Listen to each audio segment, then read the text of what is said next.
वो सच में बहुत ही प्रोफेशनल था। ये अब तक का सबसे प्रोफेशनल बेस कंस्ट्रक्शन मास्टर था जिसे मैंने देखा है। सैनिक सिर्फ नक्शे के हिसाब से ही कमी की लंबाई निकाल सकता था, फिर 1000 हथौड़ों से ऊंचाई माप ली। ये दोनों डेटा मिलते ही उसने तुरंत एक बिल्कुल सटीक कंस्ट्रक्शन ड्राइंग बना दी। लंबाई और चौड़ाई के रिकॉर्ड के जरिए उसने जल्दी ही कमी का कुल आकार निकाल लिया और उसी आधार पर जरूरी निर्माण सामग्री का अनुमान भी लगा लिया। इसके बाद उसने लोगों को उस ऊबड़ खाबड़ कमी को ठीक करने भेज दिया। इसी दौरान वो एक तरफ सामग्री का हिसाब करता रहा और दूसरी तरफ अलग अलग वर्ग टीमों को काम बांटता रहा। लेकिन जब कारीगर लोग लुढ़कते लकड़ी के लट्ठों से पत्थर ढो रहे थे, तभी बगल में खड़े रोमन सैनिक अचानक हंस पड़े। देखा कि वे सीधे 2 बड़े ढाल उठा लाए, पत्थर को उन पर रख दिया और आराम से धक्का देकर ले जाने लगे। ये तरीका न सिर्फ मेहनत बचाता था बल्कि बेहद लचीला भी था।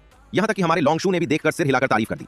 ढुलाई को और बेहतर बनाने के लिए उन्होंने एक आयरन ट्रैक भी बना डाला और एक बड़ा क्रेन भी, जो खास तौर पर सामान उठाने रखने के लिए था। सारी तैयारी एकदम बेदाग की गई थी, सिर्फ कुछ दिन बाद होने वाली लड़ाई का सामना करने के लिए। लेकिन इतने कम समय में इतना विशाल प्रोजेक्ट पूरा करना बिल्कुल दिवा स्वप्न जैसा था। और वही हुआ। जबकि शहर दीवार अभी आधी ही बनी थी, दुश्मन पैरों तले तक आ पहुंचा था। एक घर की रक्षा की लड़ाई अब टल नहीं सकती थी।